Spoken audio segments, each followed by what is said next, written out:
And you got your Valentine socks on. Come on, Valentine's. Yes, Valentine socks. Cupid, bring that. Lord have mercy. You know Lynette and Anita? Yeah. Yeah, Anita made these jeans. Oh, did she? Mm-hmm. Okay. Yeah. Remember, I used to work with Anita. She's in my old office. Right. Yeah. And Lynette. Yeah, duh. Yeah, so we're going to be at the event next week. Bring your royalty over. Yeah. You bringing it? Yes. Okay. I don't know what it King is. Jaffe Jofa? Oh, that's Khalil. Khalil is King Jaffe Jofa for sure. Okay. You might be Prince Hakeem. I might be, yeah. Prince Hakeem. Yeah. Yes. I'll figure it out. I don't know what it's going to look like, I'm ready. But I'll figure it out. What's happening with you? Third time's a charm. Third time's a charm. Put it out there. I'm very, very happy to be having this conversation. I'm very happy to be here. Very happy. No, I'm good. Yeah. Life is good. Yes, life is fresh off of how many weeks were I? 3 weeks in Jamaica. Yeah. Doing some vacation and then some work. Yeah. And I'm getting ready to go back for a little bit. Oh yeah? Yeah. So we went down Christmas, New Year's, family time. That's the first time ever since moving here in 1990 that we've ever done Christmas and New Year's in Jamaica. So we did that, and that was just well needed after my whole deferred retirement and leaving, and I needed that. Yeah. Right. And then my company guided collaboration for the last 4 years. Whoa. We've been doing a mission trip to Jamaica. Yeah. So we go down, we engage in different communities. The community that we serve, 2 different communities in Jamaica, orphanage, school, go down, full blown everything. So this year, because we had the trip coming up in Ghana, we can't do 2 trips in the same semester because we partner with Rutgers, Rutgers Camden. And so we did this trip in the January winter recess time. Not winter recess, it's a winter semester. Okay. So the students that came with us are taking a course during that semester. So we decide we're going to pack the barrels, send them down November before the Christmas rush. Right. We did all of that. Right. The barrels took a time to leave New Jersey. Long story short, we get to Jamaica. I'm having my good family time. I check in. They're like, oh, they're here. And then we get to Kingston, so everybody comes in. So the team came in, I think on the 2nd. They came in, reached out, trying to go get the barrels because we got events the whole weekend. Right. They're like, oh yeah, they're not in the country. I was like, what you mean? Somebody already told me they were here the day after Christmas. They're like, ain't no barrels here. So turned out they didn't arrive until I think that Saturday when we already had an event. And you can't get them out. It still takes a process to get them out. So long story short, they ain't never come out. They're still in Jamaica. And so as a result of that, my business partner and I are going to go back in March and do not an event because we just did all the events. And you talk about a pivot, like we literally had to pivot. I mean, tears in my eyes. I was grateful that this is my mom's first time being there on the mission because we were there. She just stayed. My dad had been there, but you know when you really just need that. Anchor. So, she was, but you know, my boy JC be knowing between his strappy sandals on my neck in certain situations, JC know. And so we had to pivot. We had our events. They went great. Like we had an amazing time. The children were engaged. The parents were taken care of. We brought down 2 barbers with us. So that still went down. We just had to pivot. So we're going to go back. We took the names of everyone that we engaged with. Okay. And so my family on the ground will actually do the physical phone calls and say, hey, come here to get your items. And we had book bags, school supplies, 14 barrels we're talking about. The barrels are like the big, drum barrels. So we're going to go back. 14 barrels. And I mean, we have a lot of individuals who are a part of this organization. You came to our event, so you see our supporters. And then there are individuals who were in that room that particular day who work for different companies. And so we have soccer shoes, we have soccer balls, we have, and then when it comes to the orphanage, it's more things aligned to them. A lot of them don't have motor skills, so we brought the fine motor skills toys, diapers, things like that for them. And then at the school, we brought down textbooks. You know, there are people here who donate textbooks. Like that the school's not using in their curriculum anymore, and countries like Jamaica can benefit from that. Oh wow! So there are textbooks in the barrels. There are notebooks, pencils, crayons, face painting for the event, jewelry, you name it, it's in the daggone barrels, man. Slides, sandals, sneakers, clothes, everything. And so we did feel like, oh my God. But then I think this year we really saw the value of what it is we're giving to the people. Because it's not like they were looking for something. We still had the tablets because we never put those in the barrel. So we raffled off some tablets. Okay. And it's funny. So the first year, this is 2025. Yeah. So the first year we did it was 2022, right? Okay. And my business partner, Krishna.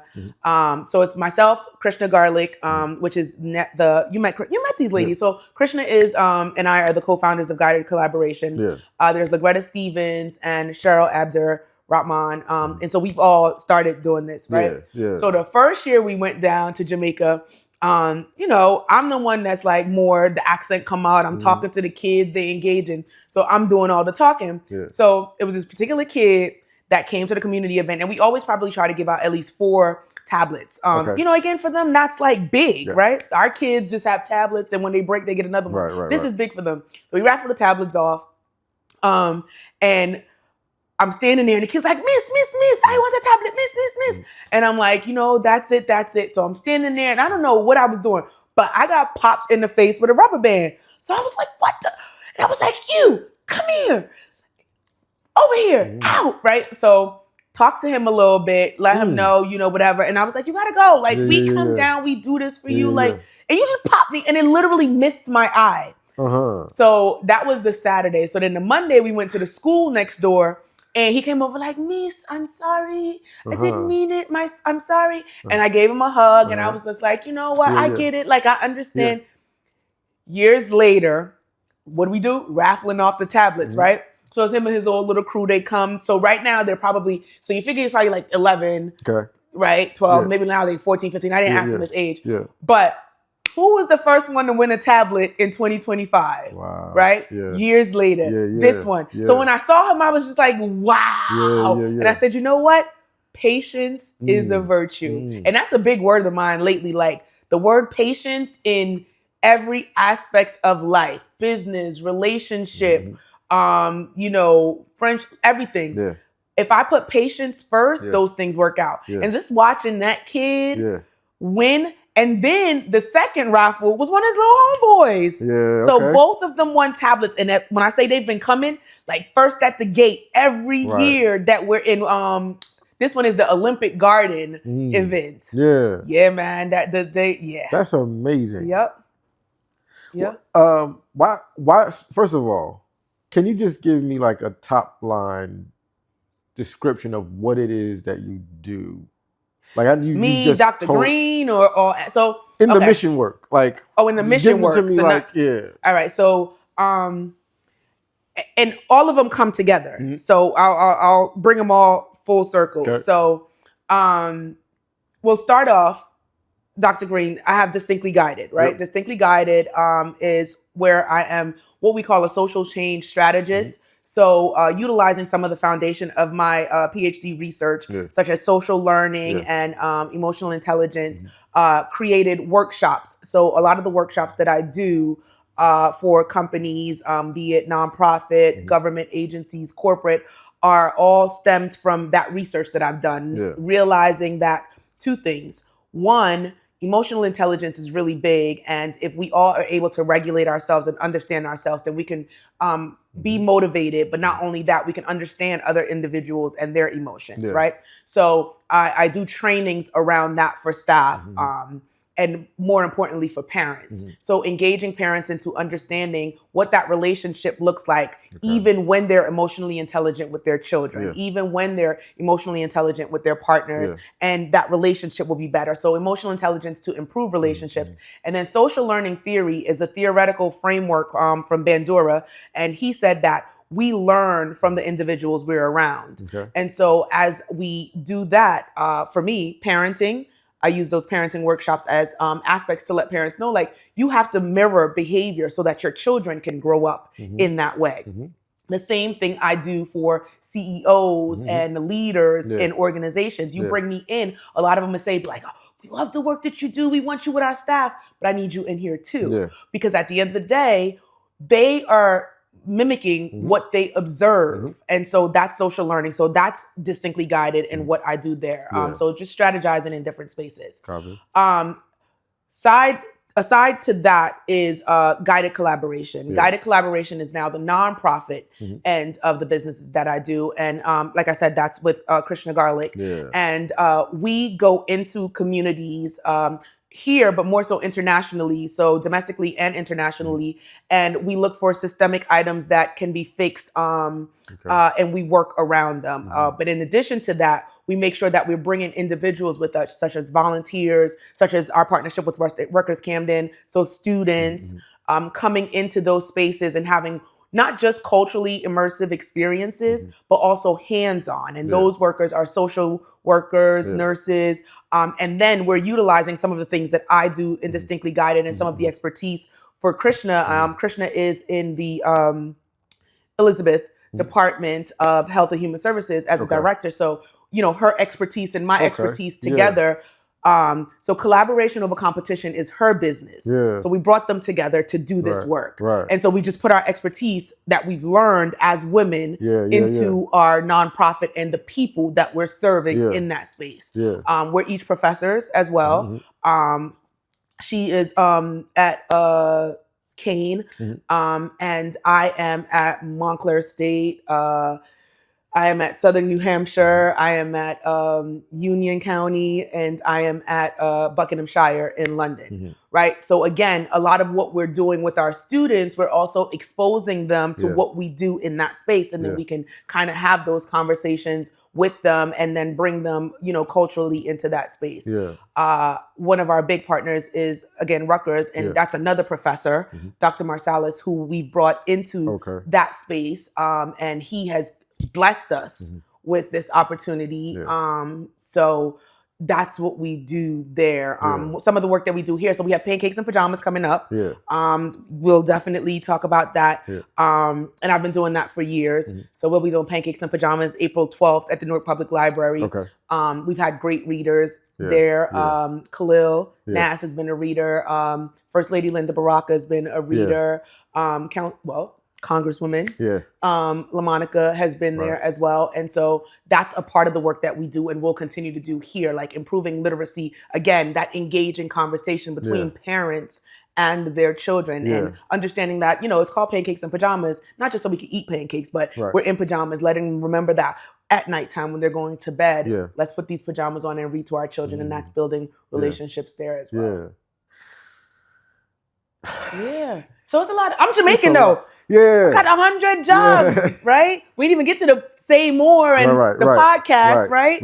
That's coming too. Like, But I think it's something I want to discuss. Like, so you know, are Jamaican. You're born in Jamaica. Born and raised, and then, you know, you moved to America.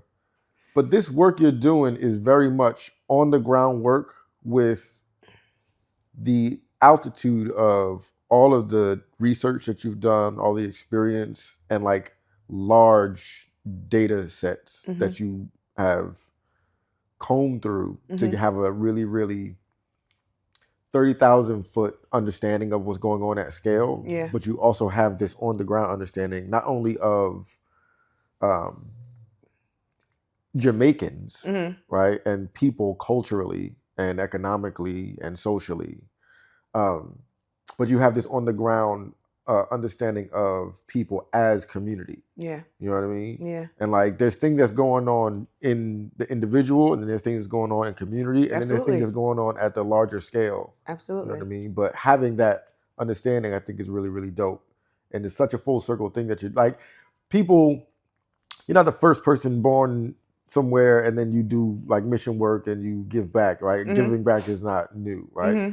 But I think it's so dope how your approach and your style of giving back expresses itself, because you have these wild layers of knowledge and understanding and empathy and connection and like Thank you. You know what I mean? You can yell at the little boy, come here, and you're not an other yelling at the little boy. Yeah. You know what I'm saying? Yeah. Or like not yelling at him, but like calling him out. Yeah. You know what I mean? And then it's like, this is the work that, you know, foundations and very, very well endowed community-based organizations and nonprofits would like to say that they do. But it's like they would aspire to do this. It's different. It is different here. It's different. Yeah. It's different. And this is one of the things my girls and I were talking about, because we see the big companies coming in and doing that. Yeah. We're told that it's received differently because it's us. Yeah. We're more like, even when we go to, like, yes, when we go to Ghana, we're going to be in hotels, but we're going to a community. We're spending days in a community, right? And we want those experiences. Yeah. I've had some of those experiences, even, growing up in Jamaica. I would never tell you that I grew up in some of the communities. I'm not going back to my community. I'm going back to the communities that are less fortunate than the community that I grew up in. Okay. I grew up differently in Jamaica. Thankfully, my parents had those experiences. But one of the things I most respect my mom and dad for is we had family in those areas. And they never kept that away from us.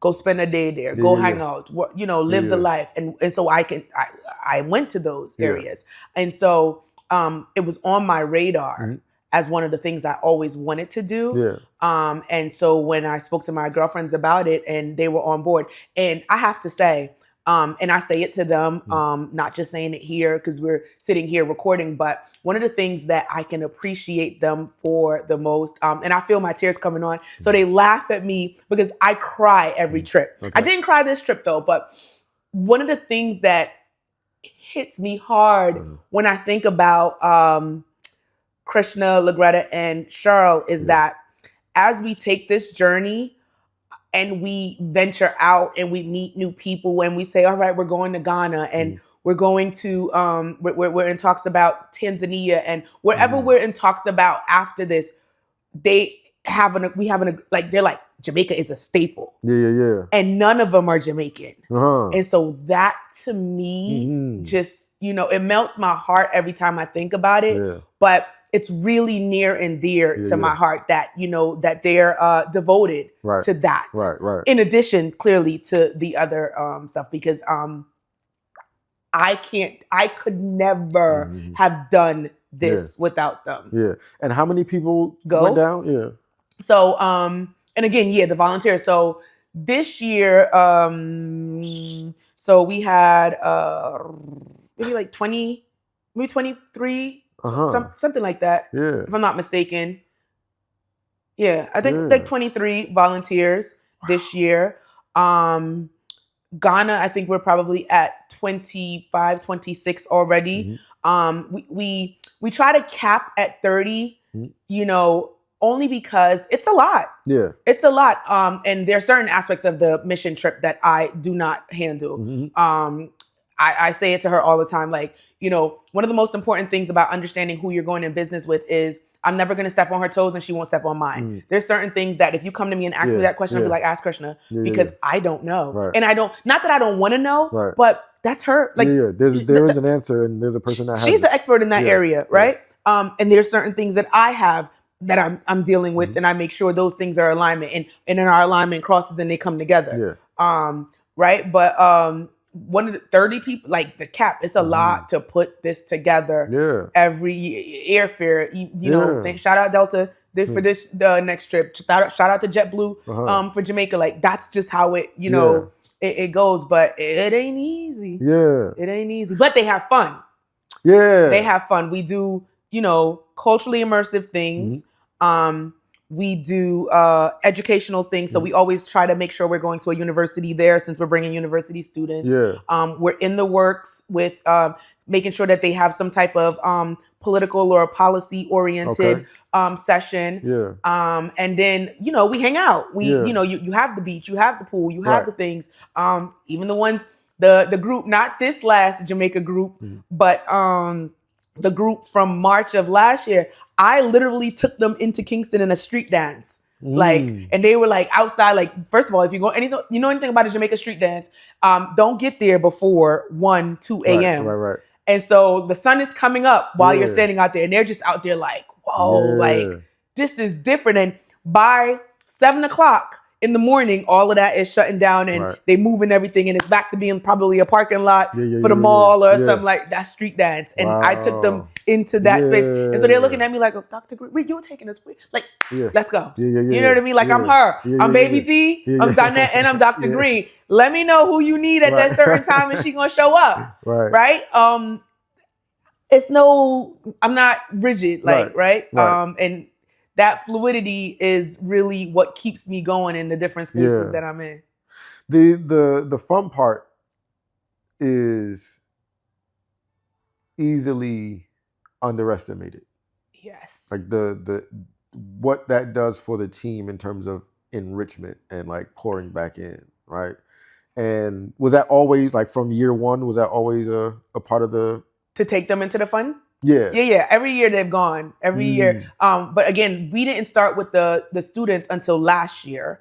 Or two trips ago, we started with the students. Okay. So before it was just all adult volunteers, and of course I'm going to take them out into those spaces. And even but think about it, I'm taking individuals who are American into a space that's like, we're doing Kingston, we're doing this, we go into the communities, they're seeing that. But I'm like, let me show y'all something else. And they're like, oh, like just the type of stuff you see on Instagram or TV. Like, you hear that the Jamaicans do this, but they really sitting out here like, putting on a whole show. And the first time we did it, we just happened to go and Sizzler performed. So 2 of them were like big. They're like, yo, we really, and they kept on saying, the artist is coming at 3 a.m. The artist will be here. They're like, we really gonna be out here at 3 a.m. I'm like, we gonna wait for the artist. And then Sizzler came, and they were like, yo, we just got a whole street dance outside Sizzler show. So yeah, that was dope. So we always do that. Yeah, that's amazing. That's amazing. I think I know what your answer is, but I'm still gonna ask, like, I tend to ask people on the podcast, what's your relationship with ambition? But I don't want to ask exactly that. I do want to ask, like, your appetite for not just work, but like, many people go to college. Less people get a master's. Far less people get a doctorate. You know what I mean? Doing the mission work, doing the what's the name of your business? I'm sorry. So Distinctly Guided and Guided Collaboration. Right, but doing Distinctly Guided, for one, is this idea of like working at the level of CEOs. And then everything inclusive in the organization from them down, right? Like, you're not just trying to pitch a potential client on doing a project. Like, you're doing this wholesale thing in the organization. You're doing this wholesale thing in Jamaica, this wholesale thing in Ghana, and that's an example of what your appetite, how you do this stuff. Like, you do it big. You know what I mean? Like, where does that come from?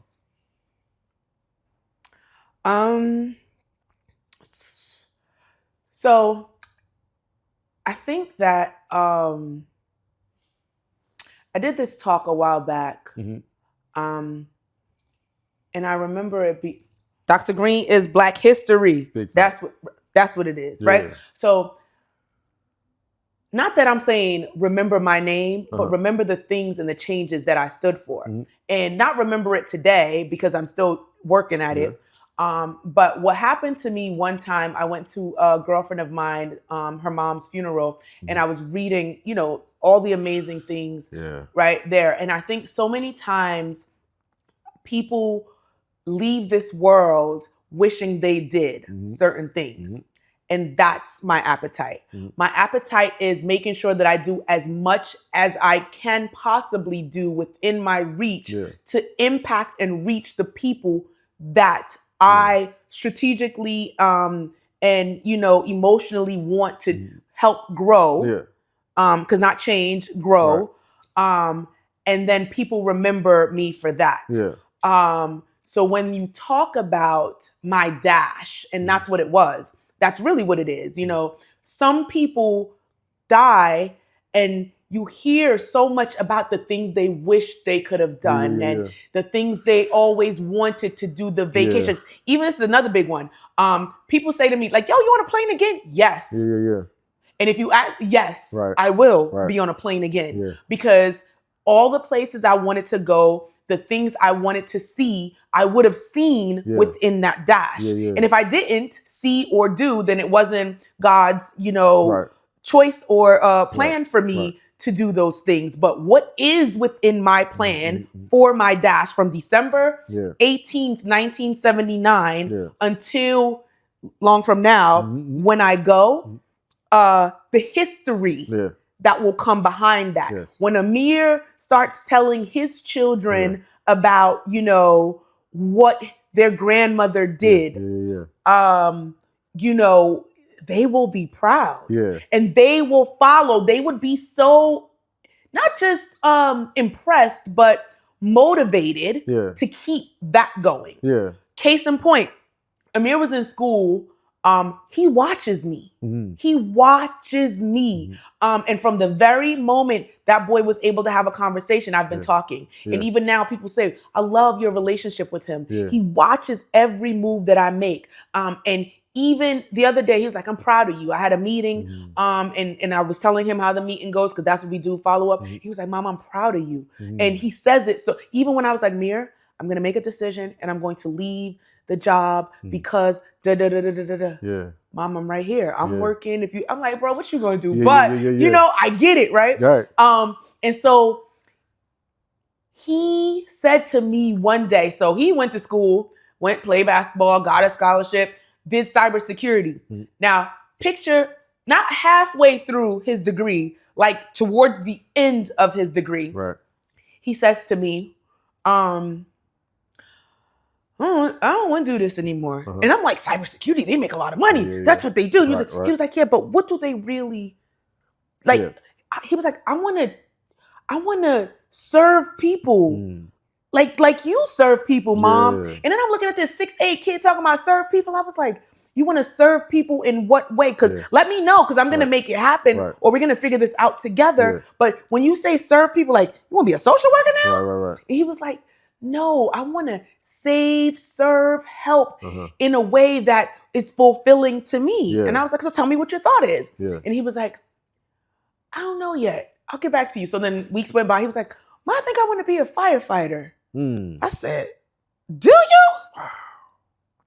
And he was adamant about taking that route. And he did everything that he had to do to prepare for that exam. And so I know God is working on getting him there. And I've aligned him with the right people to where that's possibly, a possibility for him in the very near future. But again, he's watching me, which means that he's impressed by the things that I'm doing and the changes that I've made. And he tells me every day. The people around me join in. And if they can't join in, they're like, Donnette, how much money you need? Here you go. Because we don't have any big, glorious sponsorships right now. So let me make it very clear. If you are a sponsor out there and you feel as though you want guided collaboration to take this to the next level, by all means, tap our shoulders. But we do what we do by our friends and family. By far. Friends and family. Right? And so getting back to the dash, like, people will remember and talk about those things when I'm gone. Right? So I ain't throw this shirt, Dr. Green is Black History. Yes. That's how they all started. They all started somewhere. Harriet had an idea. She put it together. Then she started doing what she needed to do. I mean, and getting them people where they needed to be. Right? And so we just have to be inspired by the people that came before us, the ancestors that came before us. And that pushes me, and I have amazing parents who, are trailblazers in their own space. My mom was a nurse who was supposed to retire. And then the pandemic happened, Mhm. and she was like, "I'm gonna have to stay, Mhm. because nurses are job." Right. And she literally, my dad moved to Florida, and she stayed right here and gave everything. Mhm. My mother left her 2 children and her husband Mhm. to move to America Yeah. so that we could have a better Yeah. life. Yeah. I have Yeah.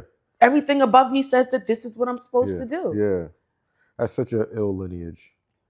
That's such an ill lineage, and like it's so gorgeous to see and hear you talk about the way you make your choices by way of the how your mom and dad led you by their example, like who they were, what they chose to do and be, and the way Amir is led by your example, and he's making such intentional choices on who to be. Mm-hmm. You know what I mean? And like doing a job or having a title or a career, cybersecurity, for example, like the vast majority of people are interested in to some degree, the vanity Mm-hmm. of success. Mm-hmm. You know what I mean? And even if they want to do enriching work and,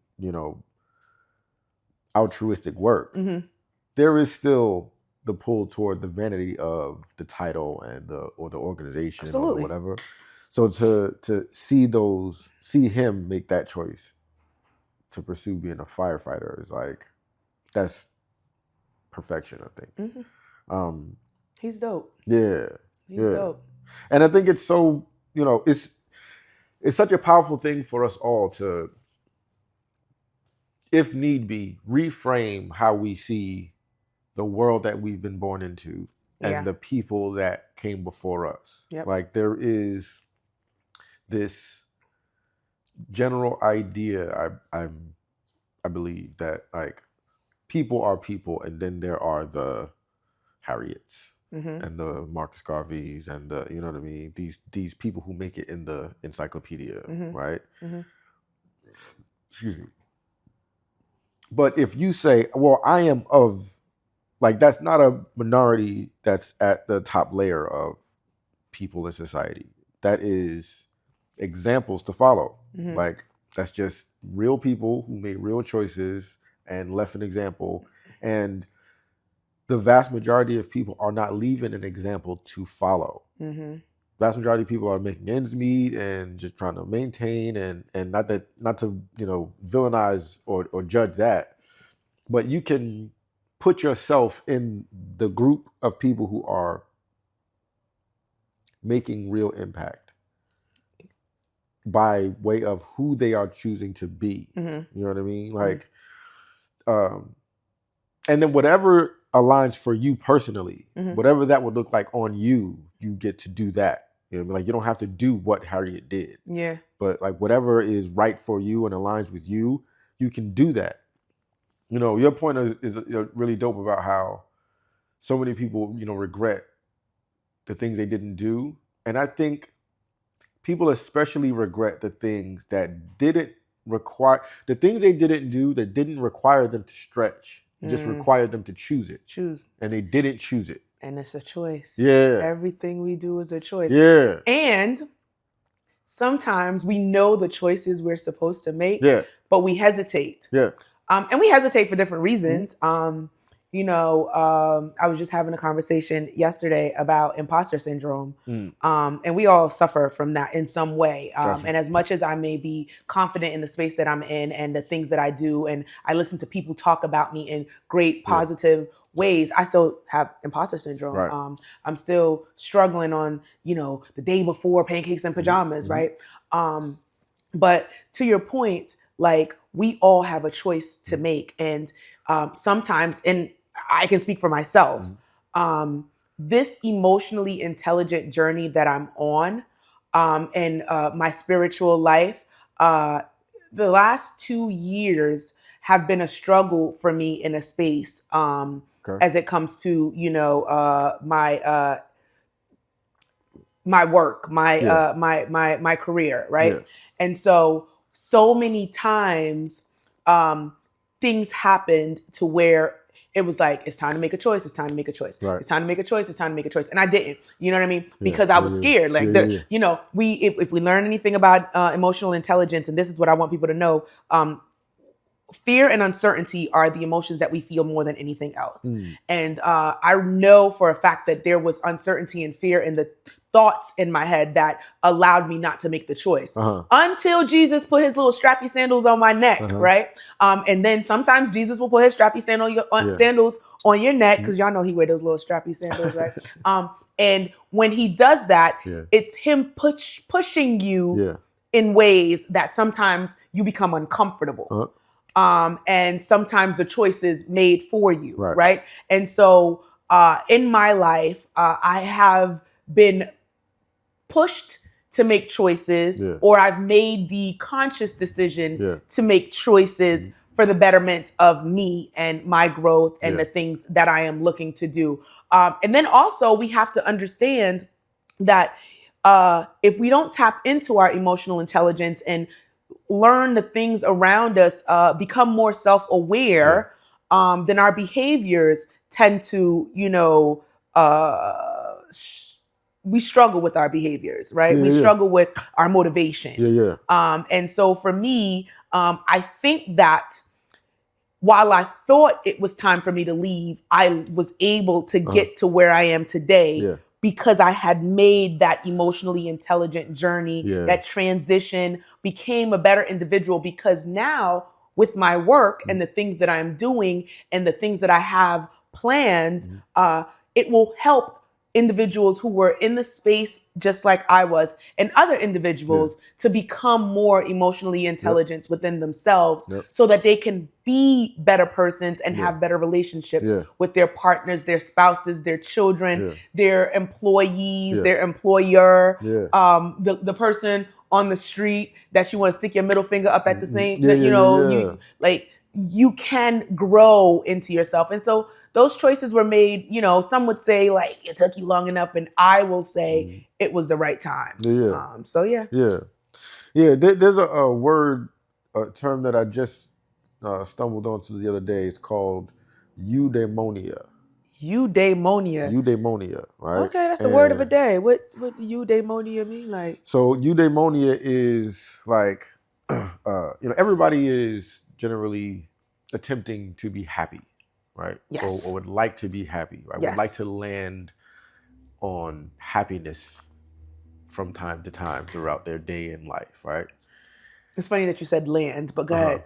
But like, eudaimonia is essentially examining your life, aligning yourself principally so that you land on happiness, not from happenstance or,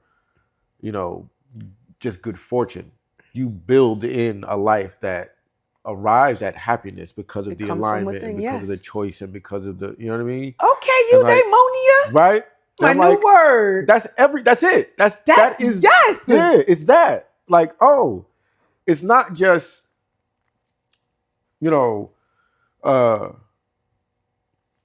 have this diet so that you have health or exercise or, educate yourself or have a relationship with God or have a relationship with community. All these things are valuable, but oftentimes they get like parsed out and just seen as, well, yeah, those are things you're supposed to do. Those are good things to do, but not from a space of align it all.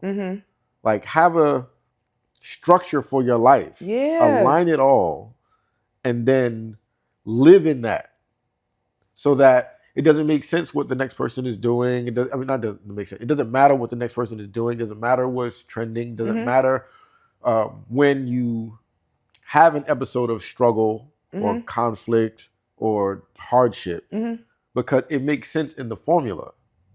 It's like you can factor that into the formula of like, oh, well, if I was just living a happenstance life, I might not have this experience.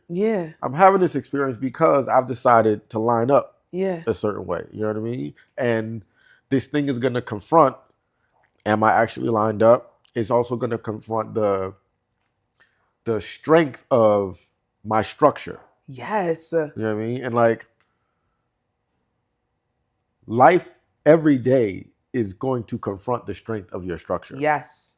Like, yes. But if you think it's just life happening to you and you just getting hit left and right day to day, you don't realize it's like, oh, these things are evidence of the fact that you've made a choice. Yeah. And you're not just being thrown around by the wind. Like, you decided, I'm gonna be this person. I'm gonna live this way. I'm gonna discipline myself in these ways. And that requires it's like you decide to be a thing that comes with the rest of the universe confronts that thing. Okay. Might not necessarily conflict with it, but it will confront it. You know what I mean? Life will confront what you choose to be, who you choose to be, right? And so, like, I just love that term and that understanding, that idea. I'm gonna do some eudaimonia. Right? But again, that's also a mentality. Yeah. Right? Something may happen to both of us. Same way, same time. Yeah. How we look at it, our perspectives based on our mentality is how we approach that. And that's what people need to realize. Yeah. So they may be like, "Oh, you seem like you're just always happy, like you just right." And it would be sad because of what? Right. Like, for what? Right. People look at me and they're like, "You're just always so pleasant," or "You're just like that." I'm good. Like, I'm here. I wake up. Yeah. You know, how you start your day. Right. You know, those are great things to look at. Like, do you wake up and just be grumpy? Or, you know, we've had this conversation about the alarm clock. Yeah.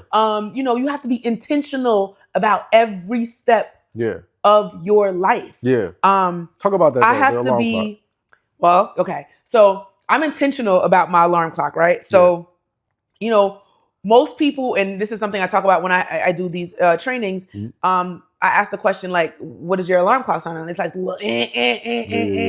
like, nobody wants to deal with that, right? I know someone, I won't mention names, the alarm clock goes off at, like, if you want to get up at, let's just say 7, then it's 6:30, 6:35, then it's 6:15, 6:45, and then it's 7 o'clock. I'm like, you set 4 or 5 alarms to get up, right? But that's the strategy there, right? For me, I don't want to hear the right? So a while back, I thought of what it was that I wanted to wake up to. What would motivate me to get out the bed? As a matter of fact, I was creating my Improving Mindfulness workshop during the pandemic. That's what made me think about this. And so I actually use Sierra's Level Up to get out the bed. So at 5 a.m. when my alarm's going off, it literally is my phone going, level up. And it starts off, matter of fact, no, it doesn't. Alexa goes, 5, 4, 3, 2, 1, hit it. And then it says, level up. And for me, that gets me up. Intentionality, right?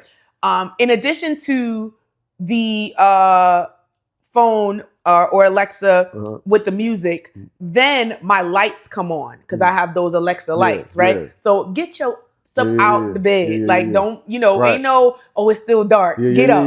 Because, right? And then I get up. And then the third thing for me in my morning intentionality is years ago, my girlfriend, Sharice, Dr. Bernard, Dr. Crenshaw Holmes. She just got married. She got me doing no longer the foam board, vision board, but we have corkboard on the big actual frame. And so my vision board is intentionally to the right of my bed. So I sleep right here. Then the vision board is there. The light is, so those are the first things I'm seeing, and that's my morning. Of course, then I go on to my morning prayer. If we had this conversation, so Saturday will make 28 days because without coffee. Normally I would pray coffee and everything, but I am 26 days without coffee. And so prayer, meditation, then I can go to the gym. Then I can start my day. And that's intentionality for me. Right? Those are the things that get me going. The same way I have to be intentional about, my business. Right. I said it to you, like, listen, while I've been in the workforce for, over 22 years, but 22 years in one specific career, you figure I got in when I was 22 and then I've been working since I was 16. So I've been working, for at least 28 years of my life. Now I'm working for myself. If I don't send out proposals, if I don't do these things, I don't get contracts, right? So whether it ain't 9 to 5, it's whenever the work needs to get done. The same thing with guided class. We gotta, back and forth, do those things. I got 100 classes between all these schools. Got a great, and so I have to be intentional about writing down in my book, okay, on this day you're going to do this. On this day you're doing this. And then I check box, check. And whatever, God forbid, I don't get done, I have to make sure it's at the top of the list. And so when I teach, I just actually did this the other day, goal setting and getting things done. One of the things that I use is eat that frog, right? That's a terminology by a theorist who says that, when we wake up and we set our intentions for the day and what our day looks like, put the heaviest thing at the top, right? Because we have certain things that we need to do, but motivationally, we get tired as we go through the day. So if you wake up on a Tuesday and you have certain things to do, what I will tell you from that workshop is, what's the most difficult task that you have to get done out of your things to do today? So you do that first. Check that off, get it done. And then you go through and you put them in that order based on the things that need to get done. And you have to structure yourself while you're doing that. So if you look in my calendar, you'll be like, oh, she's a little anal. No, she's structured because I have to get these things done. And that's all about intentionality. Right. And that's how I live. Did I always live there? No. Had to learn. And I had to get to that point. And those things prepared me for being where I am today. And running my company, because I would be all over the place if I didn't do those things. I am incredibly grateful to you for introducing me to the idea of using my alarm as a tool in that way. Right. And like I've told you before, but so my alarm is the Superman theme song, right? Just melodically, I think it's such a great sound to hear as the first thing I hear. Once I'm conscious. That's funny that you choose Superman, but I get it. But it's like, and I think when we were first talking about it, I think you kind of just knew what you would be using. Once I said, mine is Level Up, but that's towards me, right? Superman. Because before I would have the alarm was the alarm, and then I wake up and I play music, right? And I play things like the Superman theme. So I like those big epic movie soundtrack songs, Indiana Jones and all those things, right? Because they're just epic and they're big and they feel like, because they're written for these movies that are epic sagas, the feeling of the song is epic. Okay. You know what I mean? So there is so much intention in choosing that song as my alarm, right? So that when I hear it, I'm reminded of who I am setting myself up to be today. You know what I mean? So I don't stay in the bed because you got to get on this Superman life, right? And it's it's not Superman, but it's this level of intentionality for myself. And it's you got to get up, you got to have your tea, do your meditation, read, do my morning routine of things. And down to the little things, make my bed, brush my teeth, all those things are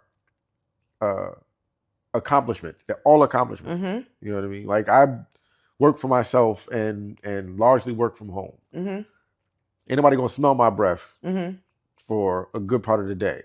I brush my teeth first when I wake up. Absolutely. For the sake of, that's an accomplishment. You know what I mean? I don't want to taste my mouth sleeping through the night either. But I do it immediately upon waking up, because it's by 10 minutes after I've gotten out of the bed, I've done 3 things. Yep. You know what I mean? I made the bed, I brushed my teeth, I made a cup of tea, and I'm setting myself to do the reading and all that stuff. Yeah. So I'm feeling I'm in a mode or in a rhythm of accomplishment already. That's what's up. And then I get into the, what am I doing today? And like, I do this thing where I do my morning reading, and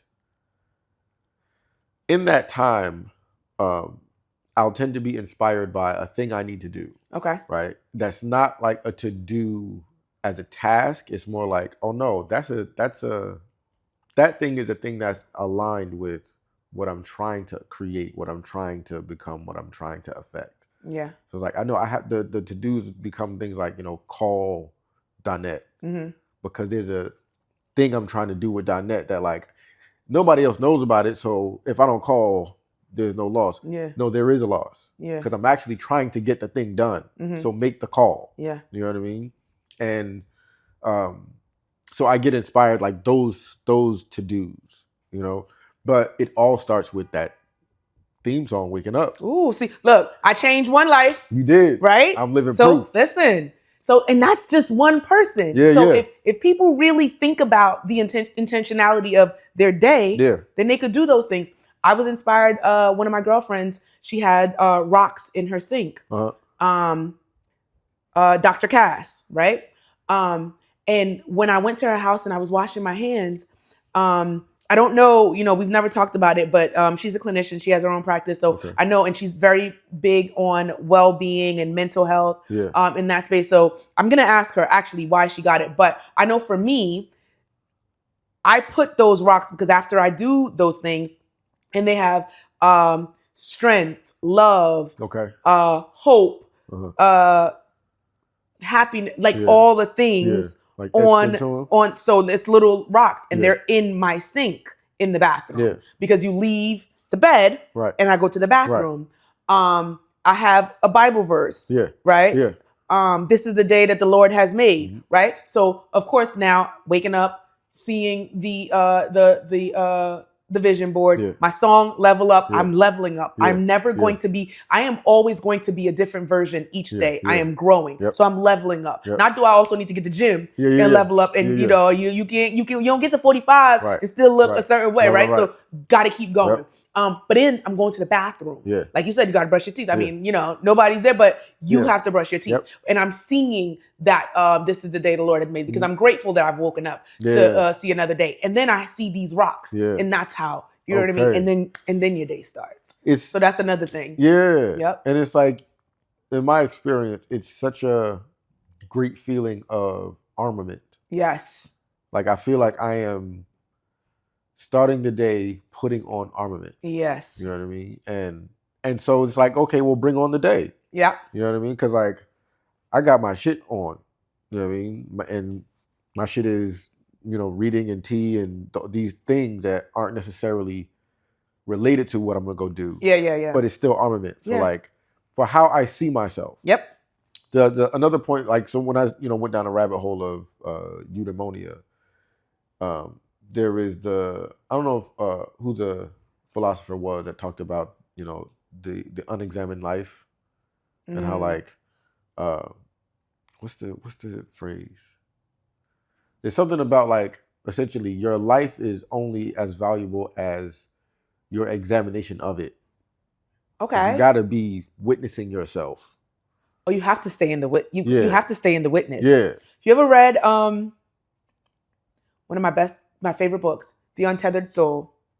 I haven't. I bought it. The Untethered. Listen to me. It talks about the witness. Yeah. Right. You have to be a witness to your life. Yeah. That book helped me. That book helped me through the pandemic. I lost my best friend. And it was just a heavy time, from a gun to my head. But the things he talked about is stepping outside and observing, being a witness. Yeah. Dope book. I'm telling you. Yes. So I want to pivot. Can we talk about Baby D? Baby D. Baby D still live here. You know who Baby D is? So remember Friday, right? Yeah. So in the movie, Friday, next Friday, right? Freaking Ice Cube went to California. They were out there. And Day Day was dating a girl and she got pregnant. And she was like, I'm gonna get Baby D right? And so Baby D will always come around. Every time the sister needed her, she would be messing up the car, tearing up the car. And then she was like, you don't know Baby D. You don't know Baby D. No, they said it. Baby D do hair sell and baby sell the same. Police don't know when to knock the door down. So my girlfriends always had this thing. It's like, I was always very into my schoolwork. I didn't play with my schoolwork. Always been an honor student. And they always loved that end of it. But then if they got jammed up into some stuff, they knew who to call. Right? And I'm not proud of any part of this. But I do talk about it because it is a huge part of, my journey and where I come from. So my little sister will tell you she never got in a fight in school. The moment she popped off, talked to anybody sideways, and she's not even that person, but if somebody had a little beef with her, somebody else would tap them on their shoulder and be like, that's not their sister. Leave it alone. Leave it alone. And that's just unfortunately based on, some things that I might have done, between the middle school and then the high school and fights that I've gotten in and people that and I wasn't afraid. Like, if you be like, Donnette, go smack her. Cause she said such, I'm going over there and I'm gonna smack her. And that wasn't right. That so wasn't right. God, please. And he has forgiven me for those things.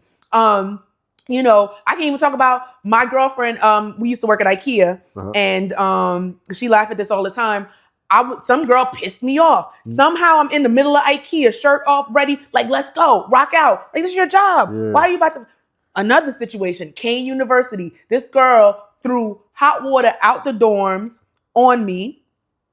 That was crazy. But then afterwards, whatever. And then another time, this one really was bad. My mom, I was going to work. I went to pick up my girlfriend, Corinne. And then we were going, and my mom was like, take your car.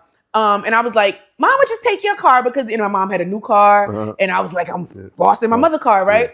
What do? Going in Elizabeth, driving, and then this girl cuts over, knocks my mom's mirror off, side mirror off, and I get out and I'm like, yo, what the hell? And she popped off like, you shut up, and I was just like, what? Boom. And I was like, oh God, and just drove off, right? I say that to say, as I reflect over time, I am grateful. While I was not prepared to be a mom, Amir definitely got me because now I thought, you got kid, you got somebody watching, you got to get home to him, you got to so many things, right? And I did have struggles, where Baby D came out, but because of all of those things, my girlfriends always, they be like, Baby D, like all my closest friends and my sister, their phone still to this day says Baby D. It don't matter that your iPhone, what you call a little contact card forcefully wants it to say Dr. Green. They ain't dare say Baby D. And so it stuck. That's who, that was just, and that's been since I was little. I've been a very big protector of my sister. Everyone knows it. Something happens. So my sister has a defibrillator, right? In 2010, 2011, she got diagnosed with, oh my gosh, sudden cardiac death syndrome, right? So at any given moment, she can flatline, but she'll come right back. So we joke like, she ain't never going nowhere because if she flatline, it's coming right back. So that's like our own inside joke. Like I've literally watched it happen. And like, they'll tell you we're out and about, a bunch of us hanging out. She goes down and she shocks back up and I'm standing right over her because she was laughing and then she went down and she was like, why you punch me? And I'm like, it wasn't me. Like you just went out. So fast forward, she went to Belize with her girlfriends, right? She goes to Belize and then we find out afterwards her partner at the time, God rest his soul, who is now no longer with us, calls me like, Baby D, Nelly phone sent the SOS to my saying that she in Belize, and when I checked the location, it says she's in the middle of the ocean and blah blah blah. So I called they live in Houston. He called the Houston police and they called the Coast Guard and they doing all types of stuff, right? So now here I am. I'm calling all her girlfriends she with, nobody answering the phone. The SOS is sent. We're thinking the absolute worst. Long story short, they get back to shore. Everybody's phone is going off. Baby D is calling everybody, all her friends that she with, right? So now they all, apparently, I heard they were all scared, like, oh, Baby D was calling us. We ain't answer the phone. Right. You know she don't play by her sister. Yeah. Da-da-da. So Yanil's Christian Dior visor flew off, and we can swim. Like, you know, I swam across the ocean. She swam across, like this. So she jumps off the boat into the ocean to go get her visor. And that's why her phone sent to SOS. But her friends were scared to call me. Because they were like, oh, y'all, did you get a call from Baby D? Did you get a call from? Well, I got a call from Baby D. Baby D called me 8 times. And I'm like, damn, Donnette. But that's just, you know, like, so that's why I joke. There's Baby D, there's Donnette, and there's Dr. Green. Meet them all if you like, you know. So, you know, and some people have never met Baby D, and some people know that she lives here, and I wouldn't want everyone to meet her. You know, but nobody's exempt. You know, nobody's exempt. As long as you treat me right, as long as you, and people know that, as long as you treat me right, as long as you're respectful to me, as long as you never do anything to, the only people who have ever seen Baby D truthfully are the people that have done things to intentionally harm, hurt, or, you know, violate me. They met Baby D. So if like, now, it's a good point. Because again, on my emotionally intelligent journey between writing a book and all the things that I'm working on, that's me knowing that Baby D still lives here. But being self-aware, I know she lives here. Being regulatory and being able to regulate whatever is what makes her not arrive every day. So, yes. Well, shout out to Baby D. Shout out to Baby D. Shout out to Baby D. And you'll never want to meet her. You know, no. But she's fun. She's fun, but she used to rock. She used to rock. Yes. Last thing I want to ask you about, and we kind of talked about it, but I want to get into this. What is your relationship with death? And like the idea of your own, people that you may have lost, people that you fear losing. Like, what's your relationship with it? I don't know that I say that I feared. I mean, we all have some fear of death. But I do believe that one day it's going to come, and whatever day it does come is just the day, right? And I have to make sure that everything is in alignment for when that does happen. The other day I was coming back from Tampa seeing my parents, and it could have been then because I'm literally on the plane, and for the first time, like, there's turbulence, but I was like, oh, this about to go down. Like, United, what's going, like, it was shaking. Like, I felt like I was at Great Adventure on a roller coaster, and to the point where I was like, oh, it's go, like, right? But on a serious note, I've lost people in the past, but within the last 5 years, between my best friend Colin, right? My cousin Toya, and then my brother-in-law Joe. Those are probably the 3 closest individuals to me that has ever died. And that has been hard. It has been hard for me because I had to really process those things. And I asked myself, and I struggled with my spirituality in those spaces because I feel like God took good people from us. And so what that did make me realize is that good people go, bad people go. How you go and when you go is just inevitable. Right? It's going to happen one day. So I don't know if, I think because fear is the emotion we feel more than anything else, I think it's safe to say that I do fear death. But it's the uncertainty of the death that, you know, gets me the most. So I've had situations where I can say that I was close to death, right? the day before moving to America. So, and I'm good at dates. Okay. I'm very good at dates when it comes to the trauma that has happened to me. Okay. The day before moving to America, already my mom was here. So my dad, my sister, and I went to the beach last trip. It was one of the things that we did every Sunday, like clockwork. He took us to the beach. Yeah. And we were coming across like a main road. And we were literally going back home. This is the last beach trip. And my dad is on the right-hand side, right. And I'm here because that's the passenger side. My sister's in the back. And this guy comes up to the car with like a knife, right? So imagine my dad here, this guy coming up to the knife, like, don't move. And I'm window down, like that. And I'm like... And you're how old at the time? I was 10. I was either 9 or 10. Probably 10, right, at the time. So that was my first experience, right? I know that... Then after that, the next time I could think about was October 16th, 2013. I was working down the street on the corner, Halsey and Bank, coming out of my car, parking lot, standing there getting some items to go into work.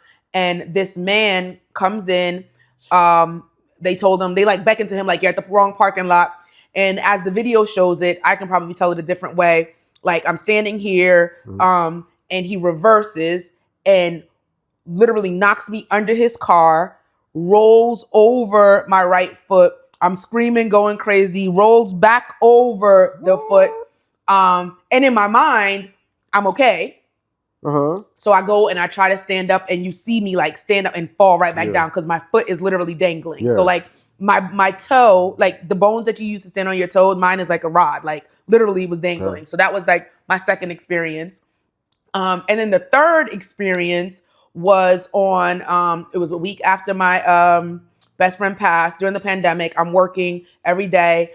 I went to a house, doing my work, and so I went to a place and pulled up. So I'm on this one-way street, and I was always told when I ended up buying my truck, my ex said to me, like, always pay attention to your surroundings. He's in North Carolina. Pay attention to your surroundings when you get out the car. Don't just get out the car. So even years later, after him and not being in my my truck, but in my work car, I always pay attention to my surroundings. So I just happened to look in the mirror as we're putting on our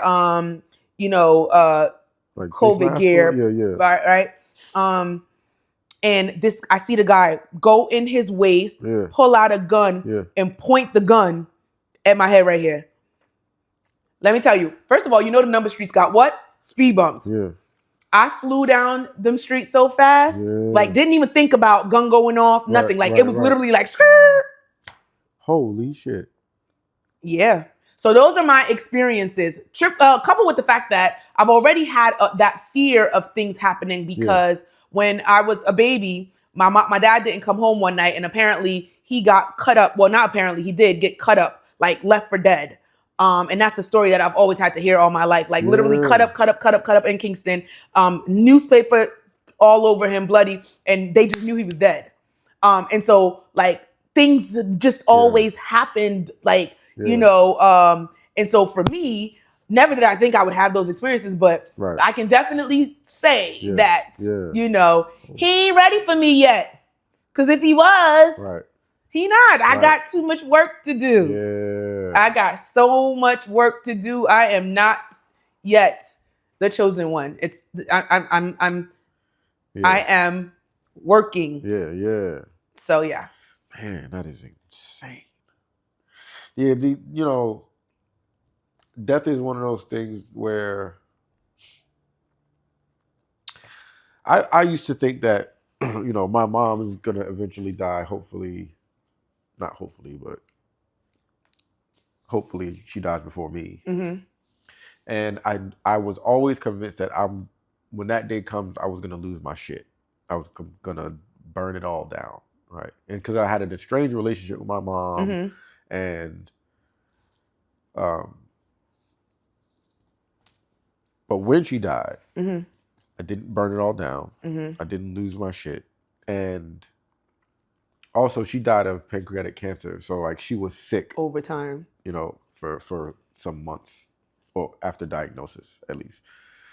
And I had experiences where I had like great revelations that helped me gain perspective, right?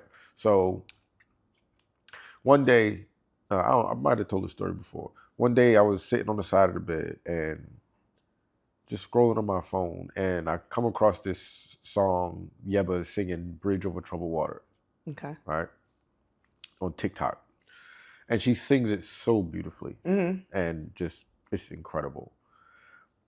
I didn't grow up in a church house, Okay. so like gospel music wasn't a thing. You know what I mean? So I know of the song "Bridge Over Troubled Water" because Aretha Franklin is Aretha Franklin. Yeah. But it wasn't a song that I paid attention to. Okay. So as I'm listening to the lyrics, I have this thought comes to me of some people, particularly people who are elderly,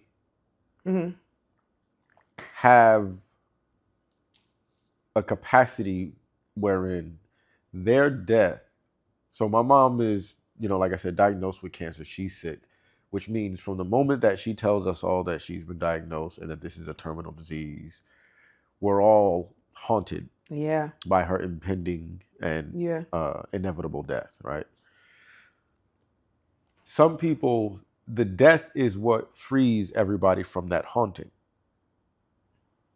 because it finally arrives, right? But not only does it arrive, it's a bridge over troubled waters of emotionally.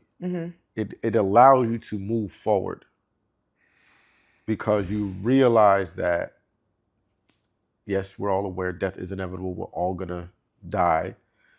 And I realized in that moment that it is about the way you live your life that creates the possibility for peace in the people that are grieving your death. Like there is the missing this person and being heartbroken about losing them. Yes. There is also profound peace available by way of knowing that that thing was a real thing. That person was real. That example was real. Those memories are real. And because of Velda Glover, I know truths about humanity, about parenthood, about relationship, about we don't have time to be estranged. Yeah. Like I know that truth. Yes. You know what I mean? And because of that, I have a profound peace with the choices that I make moving on after that experience, like after, her dying. Yeah, I can see that. I can definitely see that. I think when I think of fear though, those things are all true. But the experiences that I've had, and I've lost grandparents and things like that, but it didn't impact me the way that, my brother, Toya, my cousin, or Colin. I think the fear for me stems from, well, I'll say this. We talked about the dash, right? Yeah. Like me doing everything. I think it definitely pushes me to be who I am so that my dash has full meaning. We, especially when it comes to Colin and Toya, I can say, we always went to Carnival. Like we all, right? And so right before the pandemic, we went to Trinidad. And when I tell you we had the time of our lives, and that was my last biggest memory with both of them. And so I did find comfort when they both passed. And they passed at separate times. But like Colin passed when we just came back from the because we came back, it was COVID, and then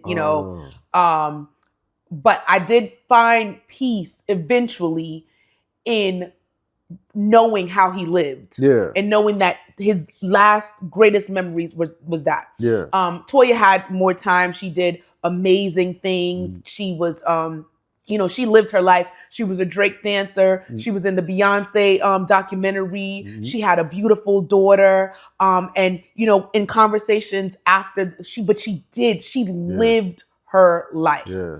Right. And Joe was always that person too, like, don't give up, go, keep going. Yeah. And, while they all live different lives, what is consistent with all of those three people that have been the closest to me is that they all lived their lives without any regrets. Yeah. And it gives me motivation. Yeah. And so Yeah. what I will say is that emotionally, which then affects our mental as it relates to death, is that I do know that I sit in fear, but it's also given me the motivation to be who I am, do what I do. If I have an idea, don't let it wait. Right. Don't procrastinate. Right. Just get it done. Right. It also gives me the ability to say to the people that I love the most, I love you. I value you. I appreciate you. I would not be me without you, because I would never want to leave without those things being said. Or, and I know today, like if I were to go tomorrow, the people that are closest to me, the people who have genuine spaces in my life know wholeheartedly how I feel about them. Yeah. And that's important too. Yeah. But also, listen, I live. Yeah. I live. I live. I live. Right. I live. Right. And anybody who knows me knows that I live. Yeah. Right. Shout out to And so your that's life. what that does for me. I'm still, it ain't time yet. But JC know. Yeah. He knows the plan he has for me. So it's not time yet. I dig it. Not time yet. But fear and uncertainty, it's coming one day. Yeah. For sure. So yeah. Yeah. But I live.